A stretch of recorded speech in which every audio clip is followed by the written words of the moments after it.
OMGM, everybody. Welcome, friends. Welcome all to episode 26 of Rug Radio and NFTs Beyond the Floor. With me, Ben, the NFT 101, your host.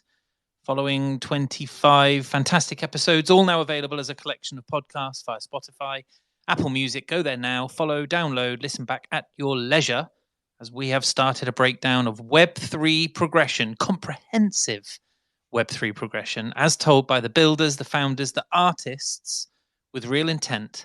And our focus remains on the importance of storytelling in Web3 and the power of narrative to make a project unmissable. Unmissable. I open the series on Mondays and Thursdays at the same time, so 9 a.m. Pacific. Good morning, you all.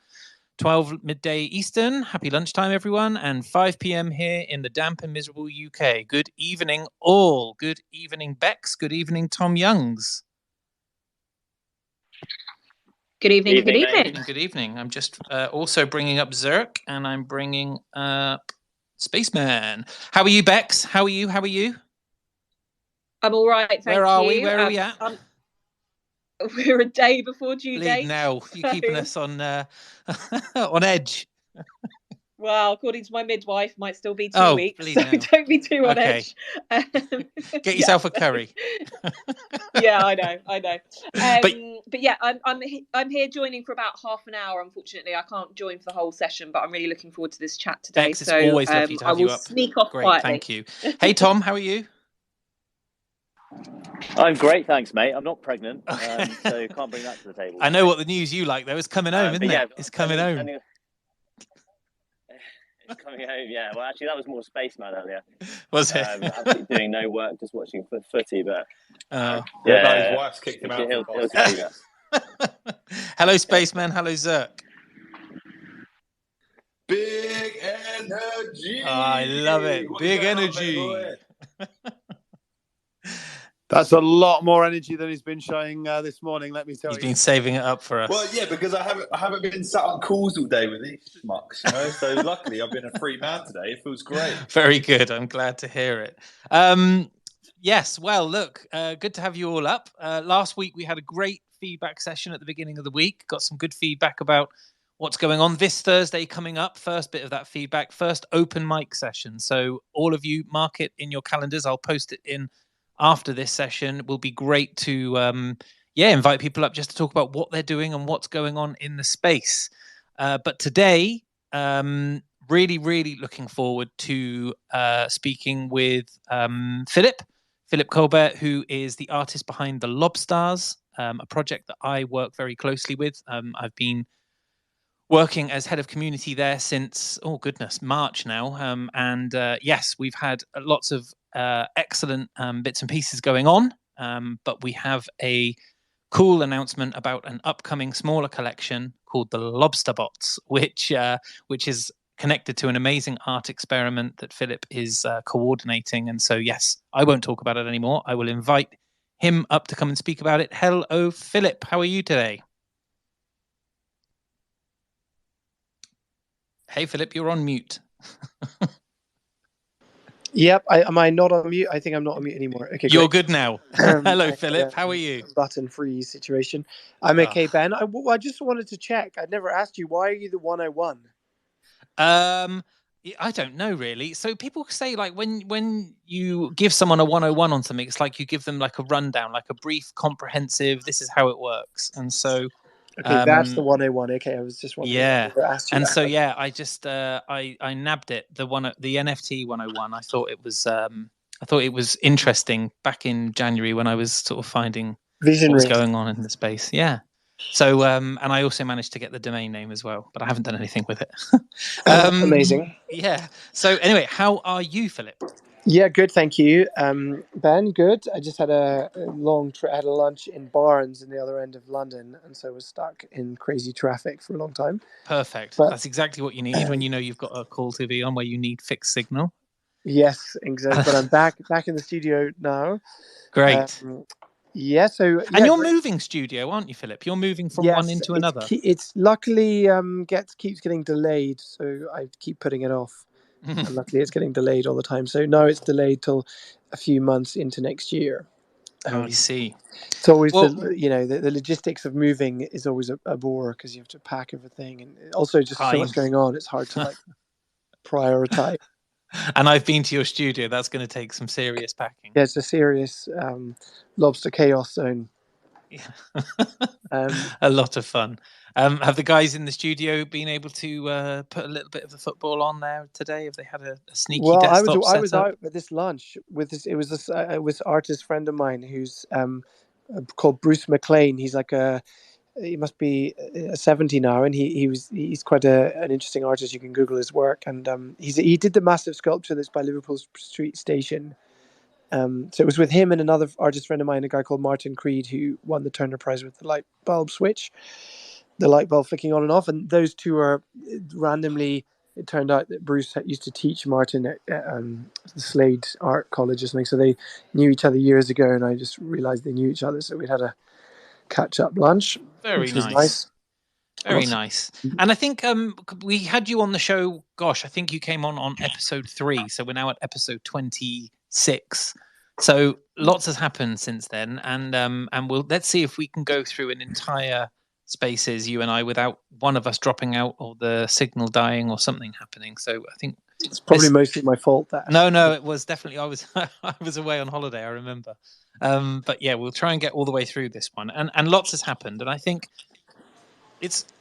for those who aren't, there'll be some people here today who are, and this will become a podcast episode as well. So lots of people listening back. That we've obviously had the mint of the Lobstars, which took place in April earlier this year, all those years ago.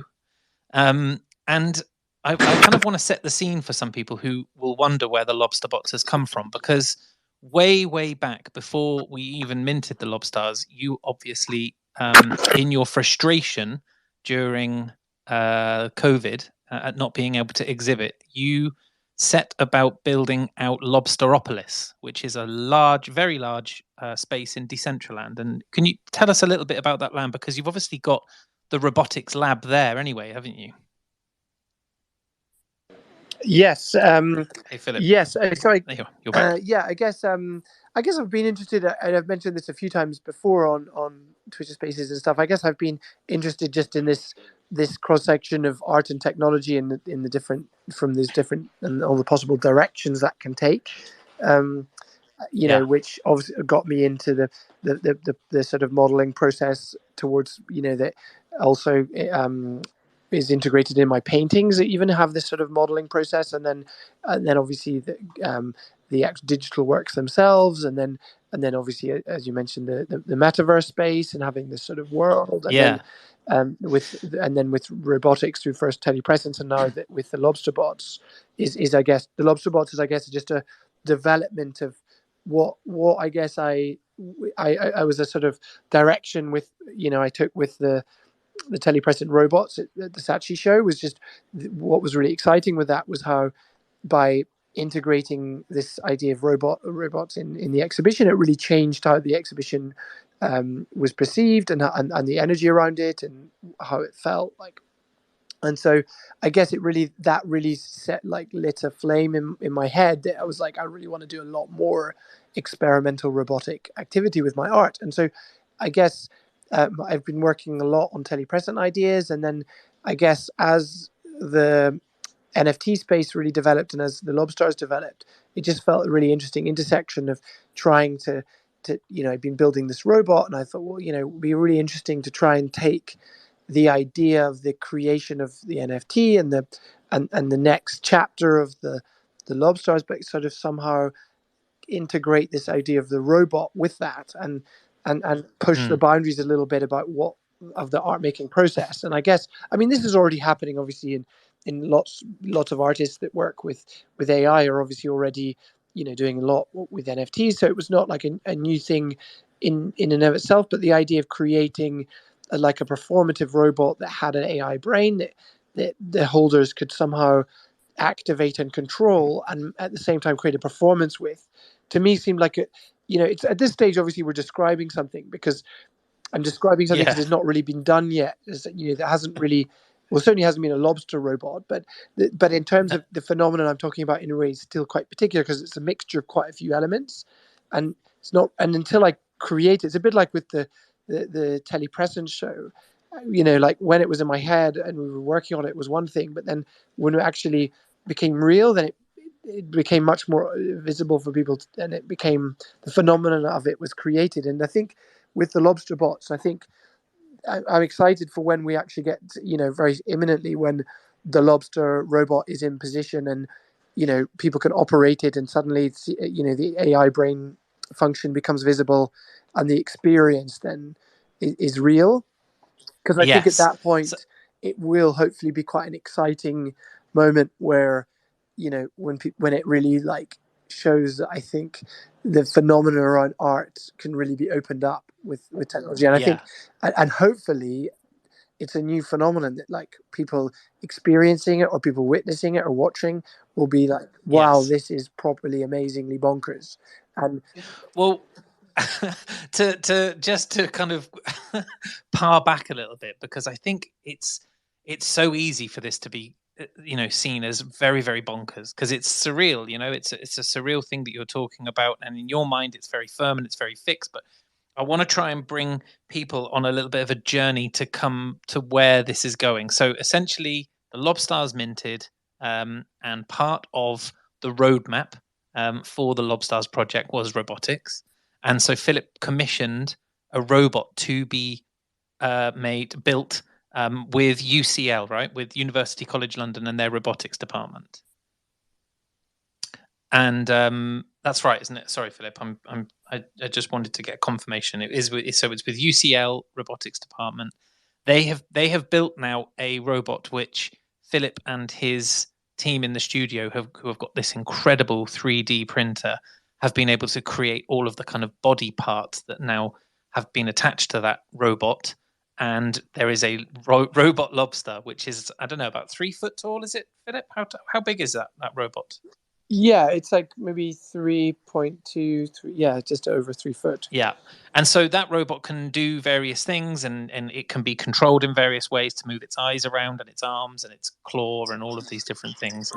And so the Lobstarbots, which is this small PFP collection that we're about to release or in a little bit of time, that is a fully animated collection of these robot lobsters that you now have a real life version of it. And so can you tell us a little bit about the artwork and the inspiration behind the collection before we then move on to kind of what that then opens up for everybody? Yeah, so the Lobstarbot collection is basically Lobstarbot controllers. So the idea that to be able to control the robot, you need to get a controller, like a lobster robot. And the robots themselves are, they're an artwork collection in themselves, and they're animated, and they are very much I guess, because I've been doing quite a lot of animated NFTs before, and I guess after the Lobstars, I was sort of keen to develop a collection of animated works, because I guess I like the idea that with animated you can really bring something to life, and also it felt like a fresh challenge of developing a collection, but being able to go quite deep into the animated elements of it, and taking a theme which for me was obviously very relevant for the robot, because we have this robot, but it was also taking the robot and playing with it as a journey through my own language of all the symbols and references, and just going a bit crazy with the robot. And I think I think the collection itself is looking amazing. I'm really happy with it, and I feel that there's a lot of depth in the animation, and I think that I think it's a very appropriate entryway into the project, because I think they're also pretty bonkers, and I think they represent conceptually the sort of the free spirit of what we're trying to do here in terms of with the project, is trying to do something that isn't just a closed book, where yes, the reveal might be exciting, but after that it's just a beginning, middle, and end. What we're trying to do is obviously create something where it very much is experimental, and the experience of it's obviously it's digital, but the robot brings things right back to reality again. And so and oh, go on, no, you yeah, carry on. yeah, and I guess what's very exciting is that the starting point on the project is going to be amazing in my opinion. I think the PFPs are looking really strong, so I think that's a super exciting like step one.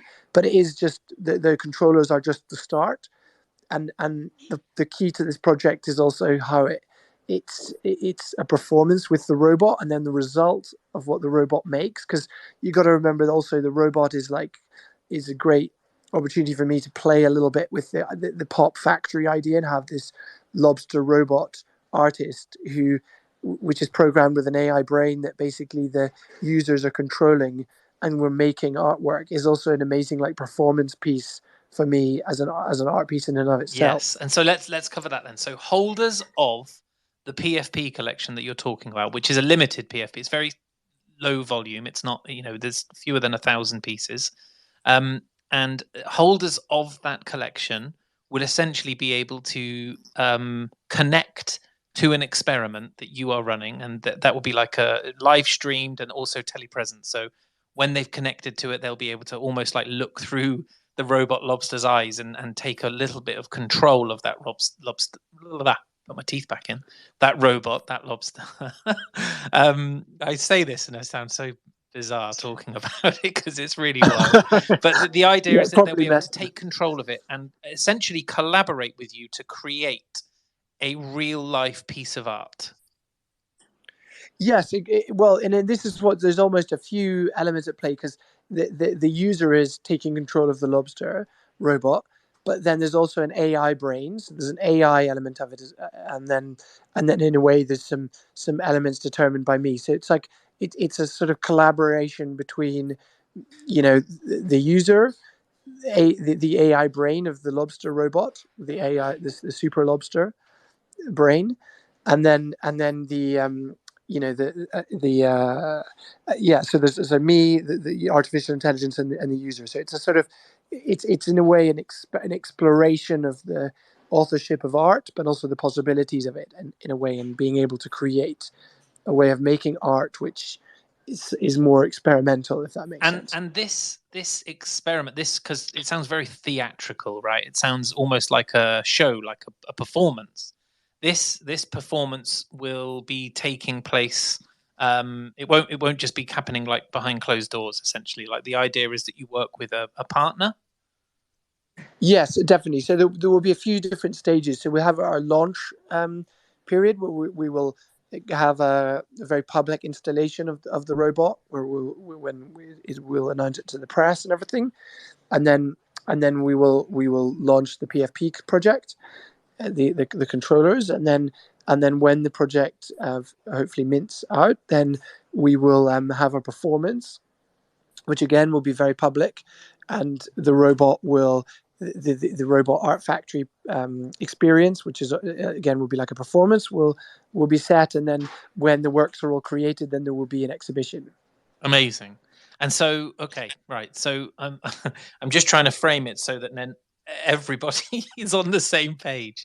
So great collection of beautiful animated artworks, opening, like acting as the gateway, the key to joining you to collaborate with the robot and the AI brain with an exhibition piece of it to create an additional piece of artwork, which will then be exhibited.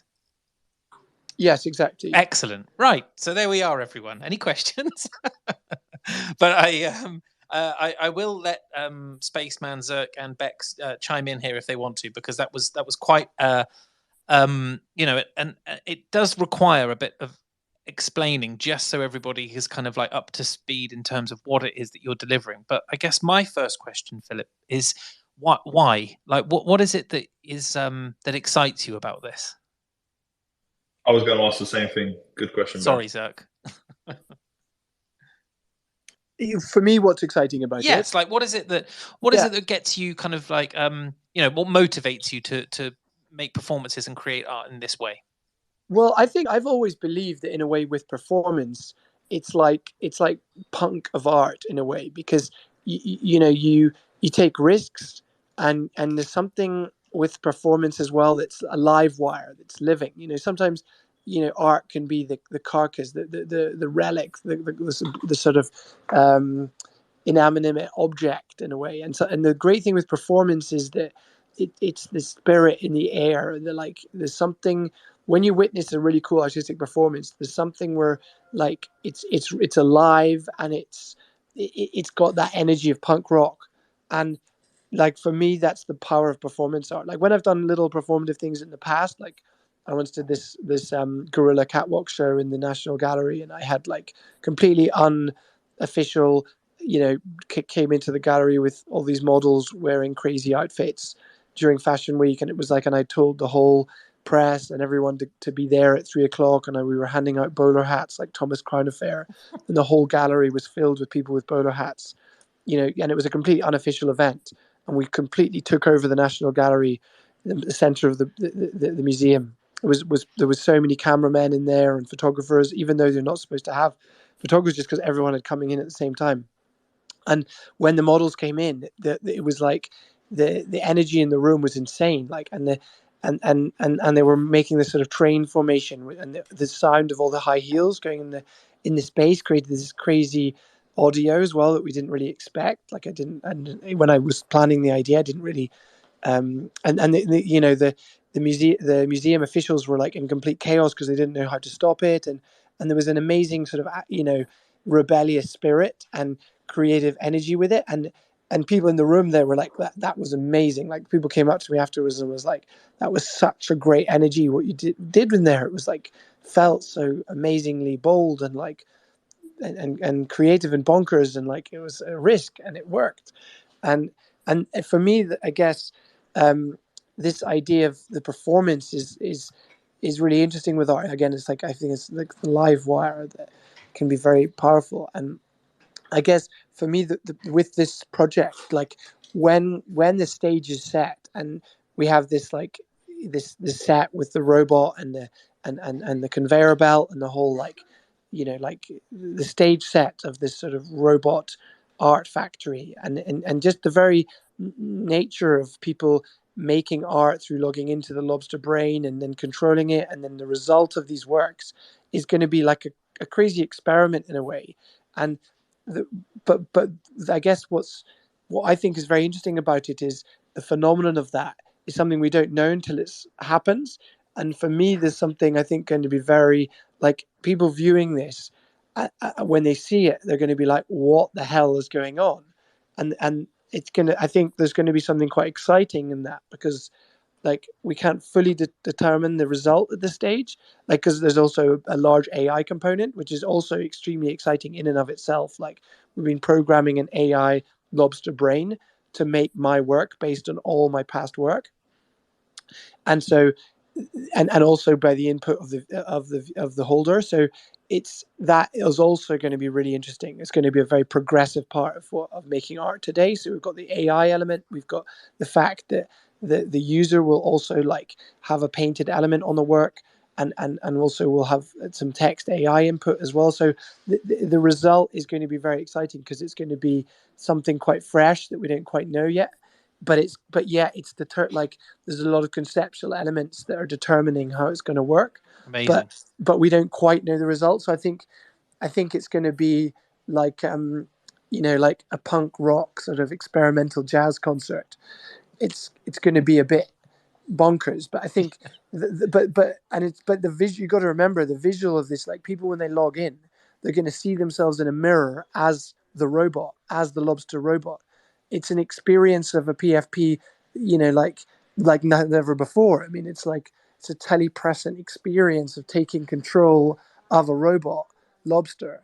You know what I mean? It's quite it's a proper existential experience, and then making work as that thing. So it's like, I guess it may sometimes be hard to explain exactly, in a nutshell, the steps of the project is a bit more complicated than just doing a PFP project. But for me, the upside of that is immense, because it's the opportunity to actually do something that's unique in the space that no one else is developing in such a way. So I think, like for every experience, also there'll be video footage of the users controlling them, being a robot and controlling it, and like so and again, it'll be a very aesthetic stage set as well. Yeah. Like, so it's going to be very well considered the way it looks.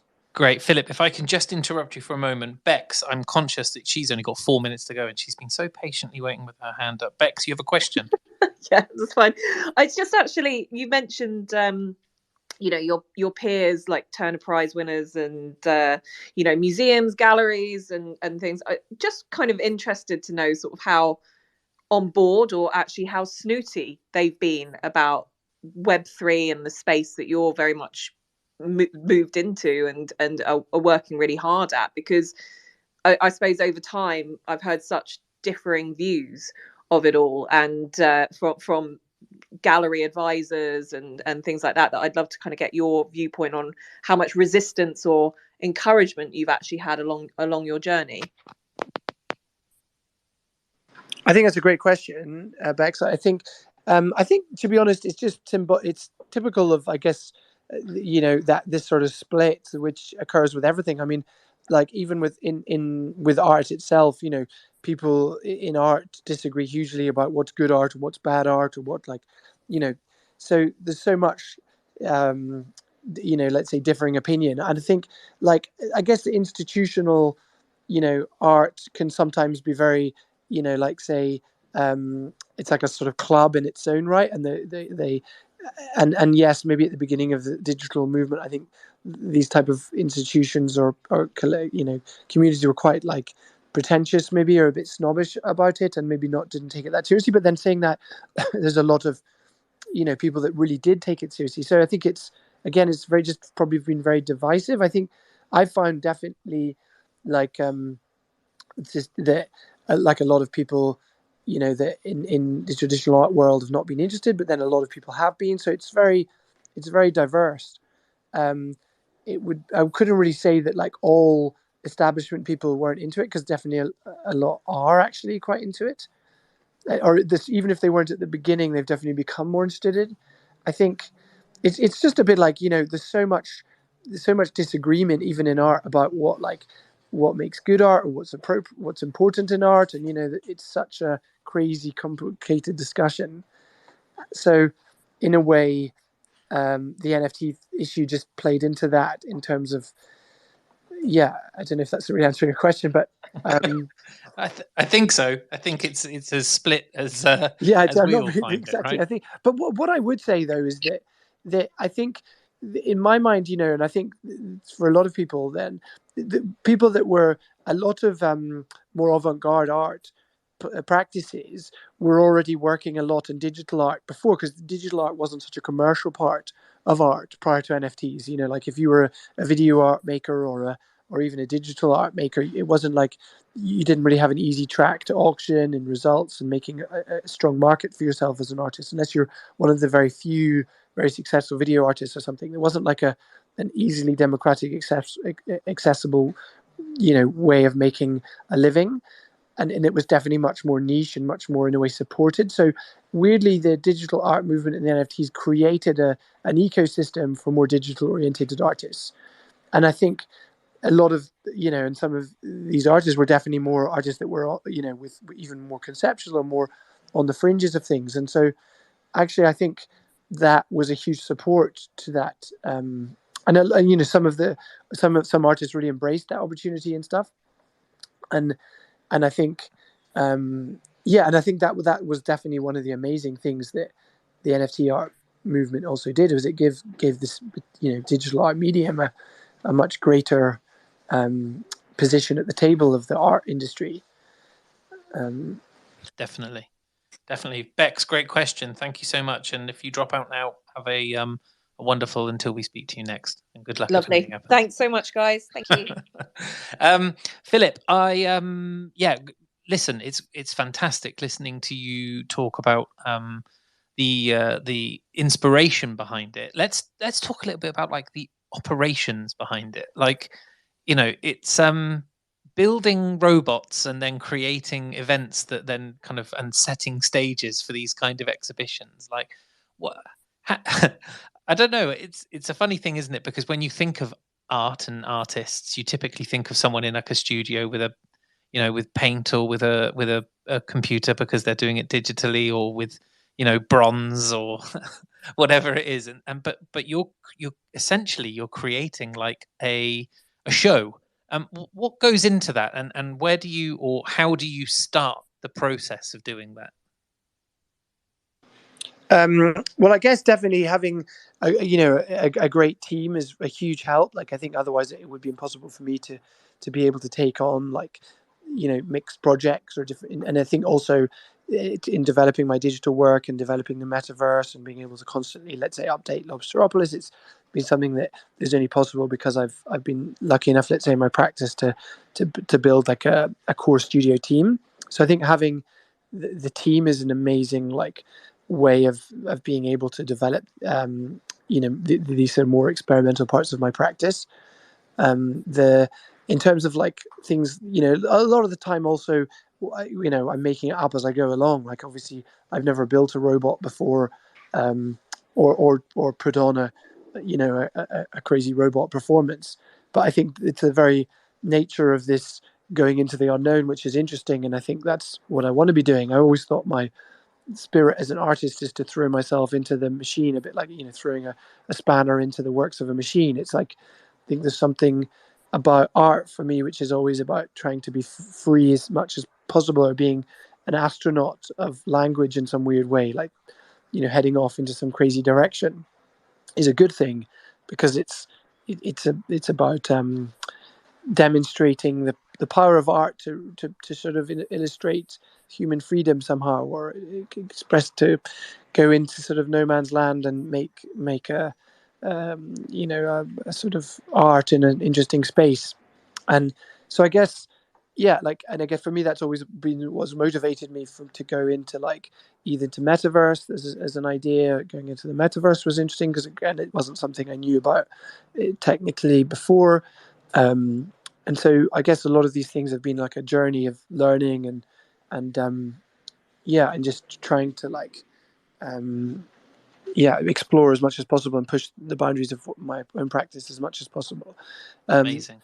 Yeah, and I think that with anything, there's always the challenge of what's possible and I think sometimes with when one has to think also on a budget, because the problem is when you start getting into robotics, it can become super expensive. So then you just have to try and come up with solutions to ways of doing things that you can conceptually try and create something new where you have to do it in a clever way, so you can do it in a way that you can afford. So I think sometimes the limitation is also good, because you focus on trying to do something profound rather than like, for example, with the painting element of the robot, like, rather than taking a huge amount of time to make to make the robot be able to paint like Cézanne, it's like that's not really the concept. So it became more about making the user operate the robot in its simplistic nature, but create a really interesting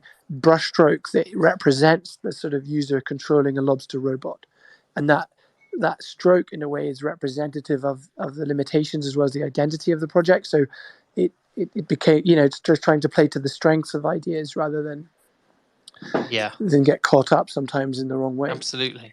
And okay, let's talk then about the output.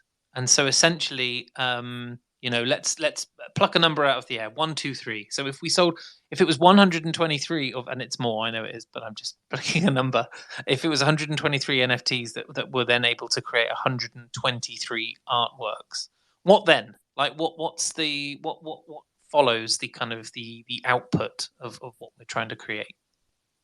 Well, so once the process, the performance, let's say, of the robot art factory is finished, and that is, as I mentioned, will be very much like an art piece in and of itself. Mm-hmm. Then we'll have the all the works which the holders have created, which then will form an exhibition. Amazing. And then the holders will then claim the work they've created. Okay, and so I know there's a little bit of work to do around that, but essentially what we're saying is that the works that are created are essentially put into exhibition, so people will be able to view them and see them all together, which I think will be quite powerful. Like looking at all of those all of those pieces of art like in together, I think will be a very powerful thing. And then beyond that, there'll be a kind of a claiming process where people will be able to actually own the physical piece of art that they've co-produced with you. Yes, this is what we're still finalizing exact details, just technically speaking. But basically, Yes. every work will be there'll be a digital version of every work that every people create, like the holders create with the robot. Mhm. So there'll be a final work which there'll be a digital version of, and then there'll be the physical version which will be part of an exhibition. And the idea at the moment, which we're working out, is how then people are able to claim the physical. Yeah. And how the logistics of just getting the physicals to people. So we're just working that out. But the idea is very much with the concept is that the holder, through the first PFP is the controller is the key to, let's say, controlling the robot to make a new work, where they will definitely then make a new work which will be which they will have a hand in, and also the AI of the super robot. And that's what's going to be quite exciting. Just the crazy imagery that the crazy work we'll create. Incredible. With and, that. And from a timeline point of view, just so I know that we've covered all bases in terms of operations, and then we can get a little bit more creative again. From a timeline point of view, really, essentially, we're talking about having a pre minting event where we can, as you say, make that installation of the robot, and that's something that is likely to happen pre-Christmas. Yes. Great. The launch will happen pre-Christmas in terms of the certainly definitely the public announcement and the display, the first display of the robot, and I think also the PFP mint will probably be before Christmas as well. Yes. Yeah.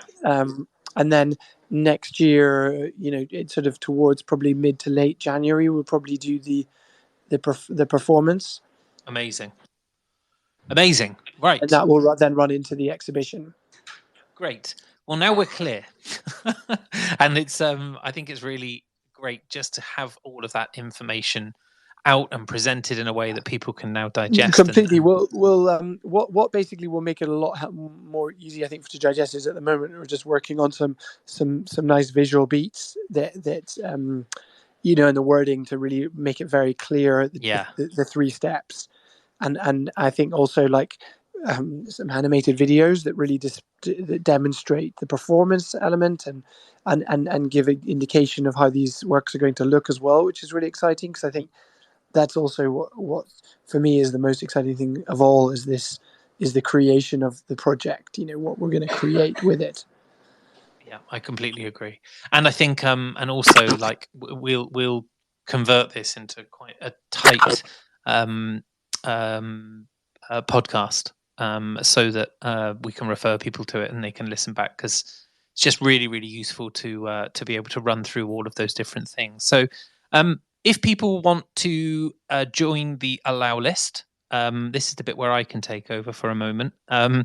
The first pinned tweet is from the Lobstarbots, and that first pinned tweet will take you through to the Twitter profile for the Lobstarbots, which there is a link, and the link will take you through to a like a form, and essentially people have to apply to get the allow list for this project. Essentially, they need to let us know that they're into kind of robotics and art, and that this is something that they really value and want to participate in the experiment. And so anyone who hasn't done that yet, please do it. We're checking it all of the time. Just complete that form, and then we're building up an allow list at the moment, and that's growing all of the time, and it's really, really exciting. I think for me this is just such an individual use case, like creating a beautiful piece of art, but then allowing it to have this kind of one-time event, that where it's a real experiment, and the output is obviously something that people can claim. I just think is such an exciting prospect. Guys, so I think Zerk may have just dropped down there accidentally. But Tom, Spaceman, I'd be interested to get your views on it, guys. Well, it's been a while since I've heard the beautiful voice of Philip. It's been a few months now, but yeah, it's been I remember him speaking. Well, Philip, you were speaking about the actual the theory behind what you were building, and yeah, it was kind of super theoretical at the time. So it's incredible to hear how it's now kind of really you're bringing it to life, and very soon. Thanks so much, Tom. Yeah, people say I've got a face for radio, not a voice. It's my crap joke every time I've told that joke already a couple of times.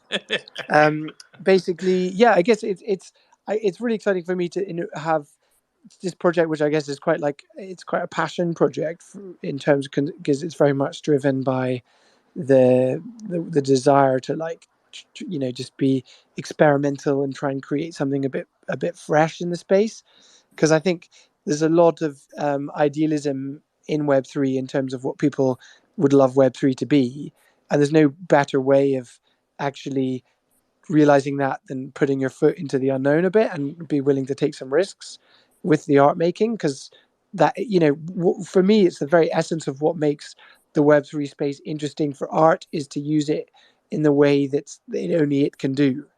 And this project is a project that you can, it's for Web3. Do you know what I mean?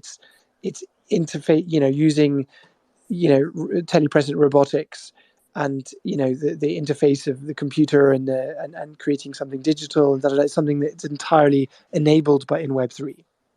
So it's an opportunity to push the boundaries of art making a little bit with Web3. So I think the result of which is, for people that maybe don't get it at this stage, I think once they start seeing the visuals and the imagery and the video of a lobster robot making art controlled by the user and stuff, I think that when it's just people seeing that on Twitter as an image, it's going to be like a bit bonkers, and it will demonstrate, I think, the essence of art making in the space, I think. Amazing. Spaceman, I see your hand up. Yeah, thanks, Ben. This is not me trying to drag it back to the football, but I guess firstly, Philip, congratulations on some of your amazing installations around Europe and the world over the last months. I'm a proud holder since Mint. It's actually how I met Ben. So amazing. Congrats on the project. I think it's thank you so much. Absolutely sick. My football link is having been to Doha in Qatar a couple of years ago. I know they're huge on their contemporary art installations, and I wonder if you were approached by anyone, or if you've had interest from Qatar in your work, and what your view would be on that. Yeah, at the moment, I've had no connection with my work in Qatar, but I mean, I have in other regions, other countries in that region, and I guess my view is that also, in terms of, because there's definitely politics at play as well there, and I think my view is always, as much as one can, is it's definitely good to build bridges with art and not to, and I think I'm definitely pro traveling my work to countries and showing new audiences and creating international dialogue and conversation with art. And I think it's a good way to build a bridge rather than flaming divides between countries. I think definitely super important for investigation and journalism to play its role and things. But I think in terms of for art, I think it's definitely good to try and create bridges. As much as possible. So I wouldn't be, I would definitely be open to potentially one day doing a show in Qatar. I mean, I think, but I'm definitely also open to journalists reporting on stuff and relating to the World Cup or the build-up. So I think that's really important as well. So, I'm definitely not like someone that thinks we should boycott countries just because we don't agree with them. I think, but it's definitely good if you don't agree with a country to make it clear. But I don't think boycotting is necessarily always I think, there's a certain degree where cultural exchange is really important. Yeah. Well, having been there, like I say, it really is a mini Dubai right now, and with the World Cup and everything, all the eyes that brings, I think you could expect to get a call sometime soon, because they love that. They love your work over there, I'm sure. Yeah, definitely. I think a lot of these countries also, which is really exciting, is in a way they haven't got a huge museum establishment yet, and I think I think contemporary art is something that that a lot of these countries are very keen to like start, building more museums and Correct. and creating more culture, let's say, for their own people, but also to help with tourism and everything. And I think that's a great thing if it encourages like artists from different parts of the world to go there and make work. And I think it just creates a more multicultural environment, which I think is great. No, I totally agree. Thanks, Ben. Great question, Spaceman. Thanks ever so much for that. And I think, it segues really nicely actually into the other work that you've got live at the moment. And it's probably worth just updating people. So you're currently exhibiting, or you've got large activations going on in 3 countries right now? Yeah, so we've got a big show in Rome at the moment, the sculpture show, and then this show in the museum in Rome, and then that's running until January. And then we have a big show in Japan opening and on the 3rd of December. I think Karazawa Art Museum. That's also got quite a lot of my digital work in that show. I think we've got a whole room dedicated to Lobstars, and then there's another room dedicated to different NFT works I've done and the metaverse and stuff. So quite a lot. It's not. I like the way they've really contextualized my digital work as part of the overall show.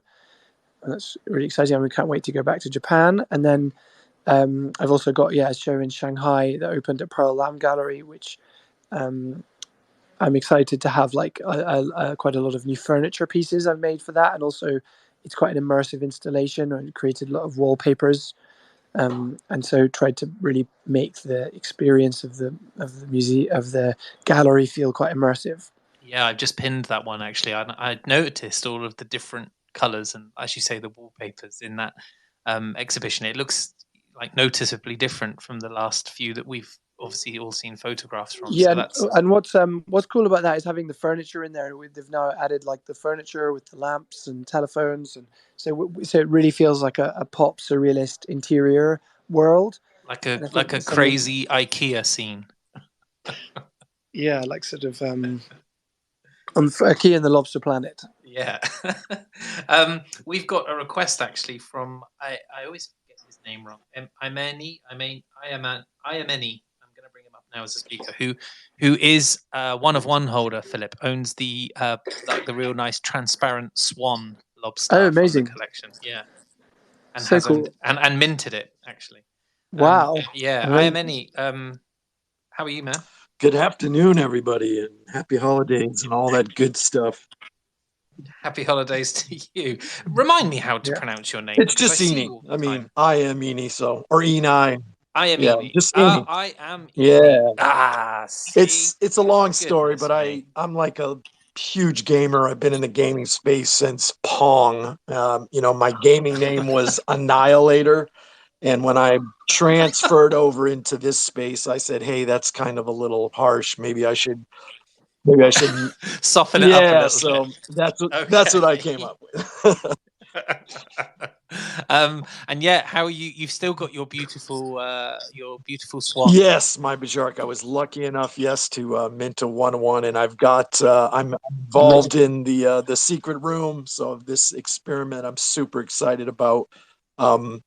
I guess my question is, I've seen all the advertising and just the effort, and you're always pushing, the team and Ben. I'm always so impressed. So I'm super excited to see this. So I have 2 questions. One, when do you think you're going to be going back to Japan? Because I'm going to be going back to Japan. That would be awesome to meet up. Amazing. I mean, you should definitely come to the exhibition opening. It's on the 3rd of December. I'm going to go. I fly there on the 2nd of December. Okay. And the opening is on the 3rd. So I'll send you the invite. That's this year? Yeah. Yes, that's a little quick, but maybe. That's good to know. Oh, okay. I know it's like actually next week, basically. So I think it's like 2 weeks. And then the other one is, since this is a robot, my concern is I'd like to get with my mechanic. Is there a schematic or anything? I'm concerned if there's anything that goes wrong with my robot, will my mechanic be able to handle this venture? Well, basically, because we're going to be scheduling, like the robot effectively is one robot that each holder gets to control, like gets a slot as part of the performance, and due to the fact that like every holder in a way has to control it through, on a set time slot online. If we're going to have a preset, like there's a list of choices and stuff that before the performance, every holder will get to choose like some key things. So if you have anyone has any connection issues, then there will be the robot will have your instructions predetermined.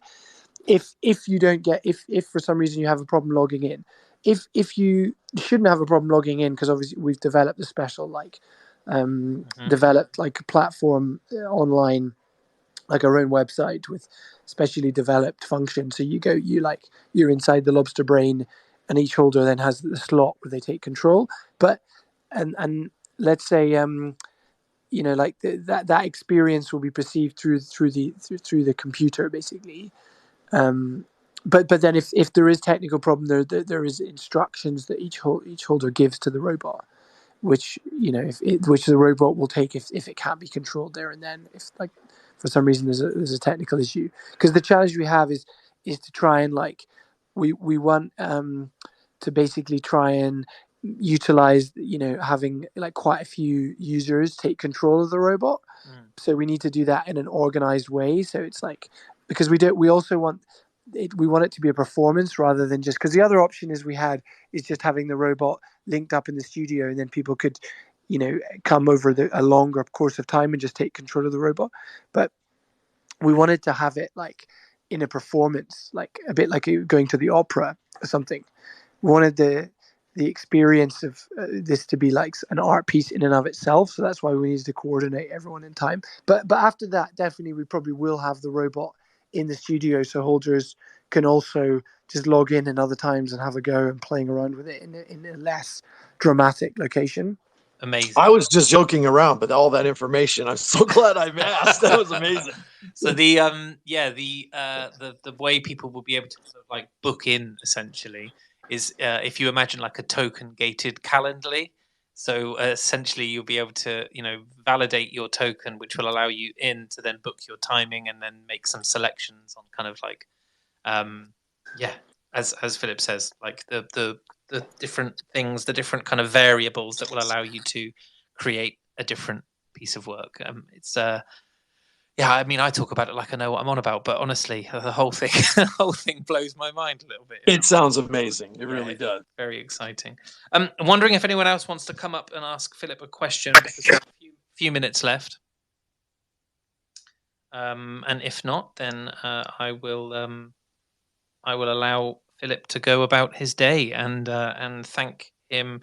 Yeah, we haven't got anyone coming up, Philip. So Philip, listen, it's always an absolute pleasure to have you on the show and to present with you. And I'm personally, with my own involvement, really looking forward to watching this unfold. But I'm also really looking forward to kind of bringing friends and community members along on the journey, because I think this is just such an exciting development in Web3 use case. The ability initially to own a piece of your art, which would allow me to be able to, have regular contact and see what you're doing, is one thing. To own a piece that allows me to actually collaborate with you and create something that is a Colbert piece of work essentially, but that I own and that I had a hand in, is just staggering, really. And I think it's really, really exciting. Can't wait to watch it unfold.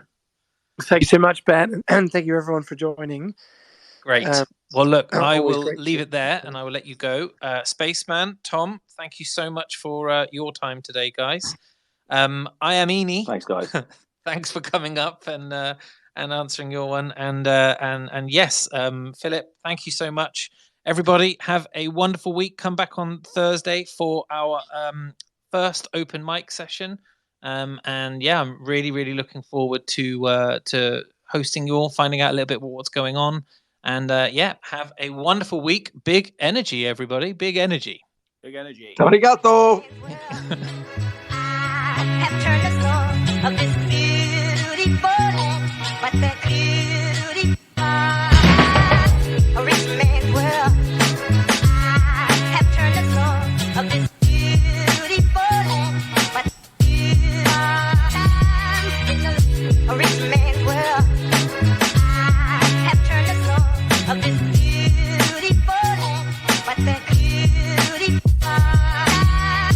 rich